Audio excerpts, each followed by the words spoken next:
Imaginez des usines automobiles gigantesques, des trucs vraiment immenses, flambant neufs, qui portent les logos des plus grandes marques mondiales. Oui, on parle de géants industriels, là, hein. Des marques comme Hyundai, Volkswagen, Kia ou même Suzuki. Exactement. Et de l'extérieur, c'est le symbole parfait d'une nation en plein essor industriel. Sauf que quand on ouvre les portes et qu'on regarde à l'intérieur, c'est la douce froide. C'est le vide intersidéral, en fait. Voilà. Pas de robots ultra sophistiqués, pas de laboratoire d'ingénierie, ni de fonderie. Juste d'immenses hangars où des ouvriers se contentent de visser des roues sur des voitures arrivées par bateau. Des voitures qui sont d'ailleurs déjà entièrement construites. C'est ça. Et c'est ce qu'on appelait cyniquement et de manière super officielle dans les couloirs, l'ère du gonflage de pneus. Et l'expression pique un peu, mais elle résume parfaitement le point de départ de notre décryptage d'aujourd'hui. Ces usines, elles étaient censées représenter le fleuron de l'industrie. Et au final, Et au final, elles se sont révélées être de simples façades, des illusions qui ont coûté des milliards et qui n'ont absolument rien apporté en termes de vrai savoir-faire technique. du coup, l'objectif de notre immersion dans les sourds du jour, c'est précisément de comprendre comment un pays décide de tourner cette page sombre. Et c'est une manœuvre assez spectaculaire. Ah ça oui. On va explorer le plan choc de l'Algérie pour 2026. Un plan massif qui vise pas seulement à ressusciter ces usines fantômes, mais à transformer radicalement toute l'industrie automobile du pays. C'est pas qu'une simple question de voiture, hein. Les données qu'on a épluchées montrent qu'il s'agit d'une tentative titanesque de métamorphoser les vestiges de scandales passés en un vrai pôle technologique. En clair, comment passer d'une économie de rente, assoupie sur ses hydrocarbures, à une économie productive? Bon, décortiquons un peu tout ça. Parce que pour saisir l'ampleur de ce plan pour 2026, il faut d'abord piger le mécanisme exact de cette fameuse ère du gonflage de pneus. Ouais, l'ancien système. C'est ça. Les textes utilisent souvent deux acronymes un peu barbares, le CKD et le SKD. Concrètement, ça fonctionnait comment sur le terrain, Sam? Ces acronymes sont essentiels pour comprendre le problème de fond. SKD, ça veut dire Semi Knocked Down, et CKD, c'est Completely Knocked Down. D'accord, donc on parle de pièces détachées. En théorie, oui. C'est une méthode d'assemblage où les pièces d'un véhicule sont importées détachées pour être montées localement. Ce qui semble logique pour commencer, non? Absolument. Dans beaucoup de pays émergents, c'est censé être la première étape avant de commencer à fabriquer les pièces sur place. Mais les audits qui ont été réalisés sur ces usines algériennes montrent que le système a été complètement dévoyé. Ah oui, les fameux audits. Ils ont trouvé quoi exactement? Ils ont découvert qu'on importait des véhicules qui étaient déjà à 95% terminés. Ah ouais, quand même. Ouais, les ouvriers sur place ne faisaient qu'ajouter les sièges, les roues ou le pare-choc.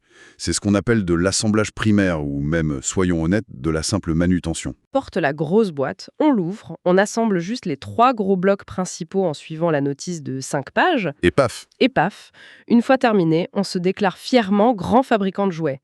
Alors qu'en réalité, on n'a absolument aucune idée de la façon dont le plastique des briques a été moulé, ni de la conception du modèle. On n'a fait que clipser des morceaux, quoi. Voilà. L'analogie des briques est super bonne pour illustrer la simplicité de l'acte. Mais la réalité de ces usines était encore plus frustrante sur le plan humain. Ce qui est fascinant ici, c'est de lire les rapports d'audit récents.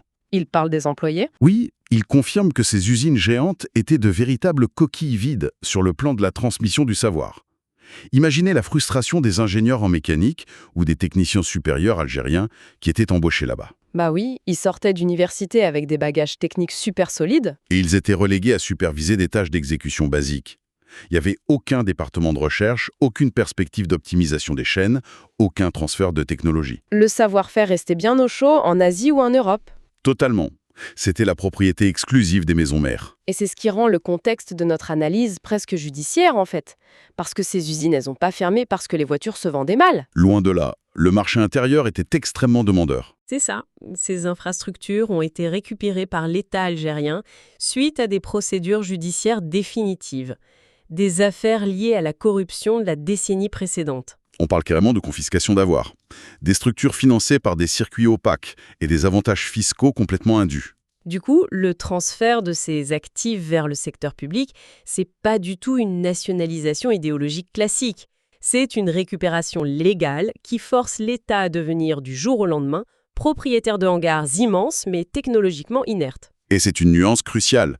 L'État se retrouve avec des murs solides, des fondations géantes, réparties sur tout le territoire, mais un concept industriel à raser complètement. Faut tout reprendre à zéro. C'est d'ailleurs pour ça que le nouveau cahier des charges imposé par le ministère de l'Industrie est décrit par certains observateurs comme particulièrement punitif. Ils veulent pas reproduire les mêmes erreurs. On ne cherche surtout pas à rafistoler l'ancien modèle escadé. La rupture doit être totale. La doctrine actuelle exige que tout nouvel acteur étranger s'engage dans une véritable industrialisation. Ce qui nous amène à la fameuse échéance de 2026. L'Algérie exige désormais des investissements directs étrangers, les fameux IDE. C'est la fin du bricolage. En gros, le message aux constructeurs mondiaux, c'est fini de nous vendre des kits à assembler. Si vous voulez notre marché, vous venez construire vos voitures ici, avec vos propres capitaux, et vous nous transférez vos technologies. Et pas n'importe quelle technologie. Non, les projets doivent répondre aux standards mondiaux actuels, y compris pour les véhicules hybrides ou électriques. Mais c'est là que je bute sur un paradoxe énorme en lisant ces documents.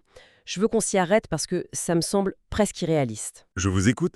Quel est ce paradoxe ? D'un côté, les propres audits du gouvernement disent que ces usines récupérées sont obsolètes, que ce sont des coquilles vides qui nécessitent des travaux colossaux et une refonte complète. Oui. Mais de l'autre côté, le gouvernement exige de ses nouveaux partenaires internationaux d'appliquer immédiatement des standards de l'année 2026 avec une précision robotique de pointe. C'est vrai que ça paraît contradictoire. N'est-ce pas complètement délirant de vouloir imposer des standards de production de véhicules électriques dans des hangars qui servaient littéralement à gonfler des pneus il y a 5 ans ? Cela soulève une question importante, et c'est une excellente objection. C'est d'ailleurs précisément la raison pour laquelle les délégations internationales envoyées par les constructeurs multiplient les visites techniques approfondies sur ces sites en ce moment même. Ils viennent vérifier si ça va pas s'écrouler. Un peu de ça. Mais il y a un élément technique majeur à prendre en compte ici. Paradoxalement, le fait que ces usines soient des coquilles vides, c'est un atout.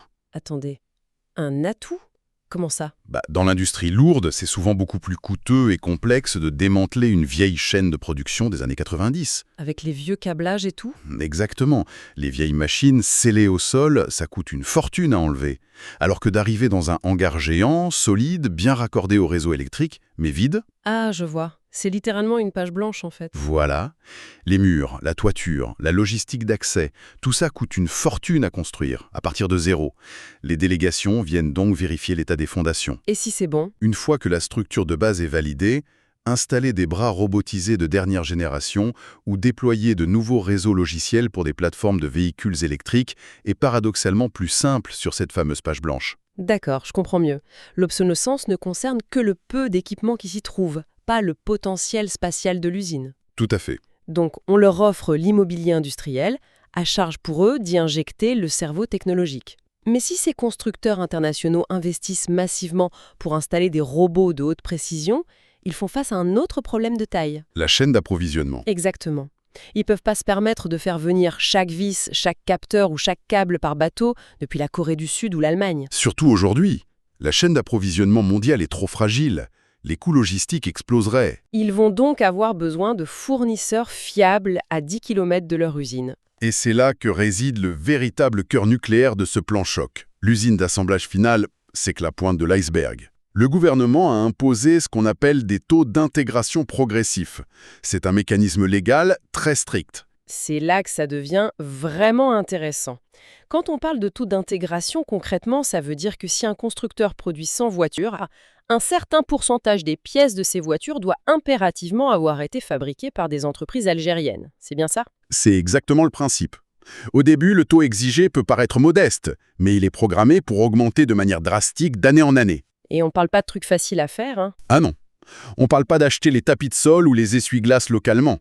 Les documents listent des composants extrêmement critiques. C'est l'intégration de capteurs de pluie, de caméras pour la conduite assistée. Comment une petite ou moyenne entreprise algérienne, une PME, qui faisait peut-être du vitrage basique pour le bâtiment, peut-elle, du jour au lendemain, répondre aux exigences de sécurité draconiennes d'un géant comme Volkswagen ou Hyundai ? C'est le nœud du problème. Il y a un gouffre technologique énorme, non ? Le gouffre existe en effet, mais le mécanisme pensé par le plan n'est pas de laisser la PME se débrouiller seule. Si on relie ça à la situation globale, on comprend que c'est le constructeur international lui-même qui est contraint d'aider ses sous-traitants à se mettre à niveau. Ah, on les force à coopérer. Exactement, pour atteindre ses quotas d'intégration et éviter de lourdes pénalités ou carrément la perte de son agrément, le constructeur va devoir faciliter ce qu'on appelle des joint ventures. Des co-entreprises. Voilà. Il va inciter ses propres fournisseurs historiques étrangers à s'associer avec des PME algériens pour créer des usines locales de composants. C'est là que se fait le véritable transfert de technologie. Donc l'ingénieur algérien va pas réinventer le pare-brise acoustique dans son garage. Sûrement pas. Il va apprendre à le fabriquer aux normes internationales grâce à ses partenariats forcés par la loi. Donc en fait, la marque automobile sert de locomotive. Elle tire derrière elle toute une grappe de sous-traitants. C'est une réaction en chaîne redoutable. Et c'est le seul moyen de construire un tissu industriel solide. Et j'imagine que l'impact macroéconomique est double. D'abord, on arrête la saignée des devises. Importer toutes ces pièces de rechange et ces kits, historiquement, ça a été un vrai trou noir financier pour le pays. Oui, des milliards partis en fumée. Et ensuite, on crée un écosystème où l'innovation locale a enfin une raison d'exister. C'est la définition même de la transition d'une économie qui vit uniquement de la vente de son pétrole et de son gaz vers une économie qui produit de la valeur physique. Absolument. Briser cette dépendance absolue aux hydrocarbures, c'est une question de survie économique à long terme. Et cette transition vers une économie productive a une répercussion sociale immédiate. C'est même présenté dans les documents comme la priorité absolue du gouvernement pour 2026. On parle bien sûr de l'emploi. Les textes évoquent une véritable bouffée d'oxygène pour le marché du travail. Et quand on réalise la complexité de ce qu'on vient de décrire, la fabrication de batteries, de sièges, l'installation de robots, on comprend qu'on ne parle pas seulement d'embaucher des gens pour serrer des boulons. Non, ça c'était avant. Ce tissu de PME va demander des compétences pointues en mécatronique, en ingénierie des matériaux, en contrôle qualité. C'est un changement de paradigme pour les universités et les centres de formation professionnelle du pays. Jusqu'à présent, le marché du travail était incapable d'absorber ces talents technologiques à leur juste valeur. Ils finissaient par faire autre chose ou par partir. Souvent oui, mais l'onde de choc social va bien au-delà des ingénieurs. L'industrie automobile a un effet multiplicateur massif. Pour chaque emploi créé sur la ligne de production, on estime qu'il s'en crée plusieurs autres dans les services connexes. Comme la logistique, par exemple. Parce qu'il faut bien transporter ces milliers de batteries et de pare-brises entre les sous-traitants et l'usine principale. La logistique, le transport spécialisé, la maintenance industrielle, mais aussi des secteurs tertiaires comme les services financiers, l'assurance industrielle, la gestion des systèmes d'information. C'est un maillage économique complet qui se tisse autour de l'usine, quoi. C'est le but recherché. D'accord, je vois parfaitement l'immense bénéfice pour l'Algérie. Des emplois, des technologies, une économie diversifiée. Mais je vais me faire l'avocate du diable une seconde. Allez-y. L'Algérie exige des milliards d'investissements. Elle impose des quotas de fabrication locale très agressifs et elle dicte même la géographie des installations. Pourquoi ces géants mondiaux acceptent-ils de jouer le jeu ? C'est une vraie bonne question. Ils pourraient très bien dire non merci, vos conditions sont trop dures, et aller installer leurs usines dans un pays voisin ou en Asie du Sud-Est où la réglementation est plus souple. Quel est le levier de négociation qui fait plier ces multinationales ? La réponse tient en 2 points fondamentaux, le marché intérieur et la géopolitique continentale. Commençons par le marché intérieur. Premièrement, le marché algérien est structurellement en manque de véhicules depuis des années, suite au gel des importations. Il y a une demande interne captive, énorme, et surtout solvable. Les gens ont besoin de voitures et ils ont de quoi les acheter. Voilà. Aucun constructeur mondial ne veut laisser un marché de plusieurs dizaines de millions de consommateurs à ses concurrents. C'est un gâteau trop gros pour être ignoré. D'accord. Et le deuxième point, la géopolitique. Les sources font plusieurs fois mention d'une stratégie régionale plus large. L'Algérie est stratégiquement positionnée. Elle n'est pas seulement le plus grand pays d'Afrique par sa superficie, elle en est la porte d'entrée nord. Un carrefour, en fait. Exactement. Les infrastructures lourdes développées par le pays changent la donne. On parle de la route transsaharienne qui descend vers le sud du continent, ou des ports en eau profonde récents. Les constructeurs regardent ça de près, hein. Très de près. Ils savent que l'Afrique est le continent de la croissance pour le XXIe siècle. S'implanter en Algérie, s'y associer à un réseau de PME performantes, c'est utiliser le pays comme hub logistique et industriel pour inonder le marché africain. Surtout avec les accords de libre-échange continentaux qui se mettent en place. C'est la clé. Donc, c'est pas juste pour vendre des citadines à Alger ou à Oran. L'ambition, c'est de fabriquer des composants mécaniques complexes au nord du Sahara pour les exporter jusqu'à Dakar ou Lagos. C'est l'objectif assumé. Cela explique pourquoi les sources indiquent que certains projets en discussion vont bien au-delà de la carrosserie pour toucher à la fabrication de blocs moteurs ou d'éléments de transmission. Ils voient l'Algérie comme leur future base arrière industrielle pour toute la région. C'est exactement l'enjeu. C'est un engagement dans une vision à très long terme. Les partenaires industriels qui acceptent ces conditions strictes aujourd'hui sécurisent leur avantage concurrentiel pour les décennies à venir sur l'ensemble du continent. Alors, qu'est-ce que tout ça veut dire? Si on prend un peu de recul sur cette masse d'informations, on réalise que le gouvernement utilise un cadre législatif en béton armé pour empêcher que les démons du passé ne reviennent. Et c'est vital pour eux. La sélection des partenaires ne se fait plus sur de vagues promesses, mais sur des engagements technologiques et financiers vérifiables. L'État orchestre une répartition géographique intelligente de ces projets pour éviter de créer des déséquilibres régionaux. Tout en forçant la montée en compétence d'un réseau local de sous-traitants. En gros, on rase l'usine d'assemblage artificielle pour planter les racines d'une véritable industrie lourde. La synthèse est juste. Et toutes les sources convergent pour faire de l'année 2026 le point de bascule. C'est l'année de vérité. C'est ça. C'est l'échéance où les audits techniques, les négociations de joint ventures et la mise à niveau des PME locales doivent converger pour lancer les lignes de production modernes. Mais rien n'est gagné d'avance. Non, il faut rester prudent. Je suis certain que la réussite de ce plan choc dépendra de la capacité réelle, et j'insiste sur le mot réel, du tissu industriel algérien à absorber ces nouvelles technologies assez vite pour tenir la cadence imposée. C'est un défi organisationnel monumental. Phénoménal même. Ce n'est qu'à cette condition que l'on verra émerger une industrie capable de porter fièrement le label Made in Algeria. Le cadre est posé et le rapport de force avec les multinationales semble, pour une fois, tourner à l'avantage de la stratégie nationale. Mais pour clore cette analyse, il y a une dernière réflexion qui m'est venue à l'esprit en lisant entre les lignes de ces rapports. Je vous écoute. Une pensée que j'aimerais que tout le monde garde en tête pour l'avenir. L'État algérien utilise brillamment l'attractivité de son marché et sa géographie pour forcer un transfert de technologies physiques. Les pièces, les moteurs, les usines. Voilà. Mais dans l'automobile de demain, la valeur ajoutée ne se trouve plus seulement dans l'acier du moteur ou le verre du pare-brise. L'intelligence d'un véhicule, ce sont des millions de lignes de code informatique. Les logiciels embarqués. C'est ça.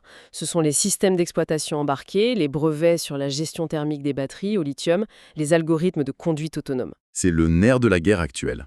Du coup, même si le pays réussit le tour de force de fabriquer 100% des pièces physiques sur son sol d'ici 10 ans, ne risque-t-il pas de se retrouver face à un nouveau plafond de verre, celui de la propriété intellectuelle? C'est un risque majeur. Le risque, pour les nations émergentes, n'est-il pas de simplement remplacer une dépendance physique à des containers de pièces détachées par une nouvelle dépendance totalement invisible à des licences logicielles et des brevets contrôlés depuis la Silicon Valley ou Shenzhen? C'est la prochaine frontière de l'indépendance industrielle. Exactement. Et c'est assurément un sujet que nous devrons explorer très bientôt.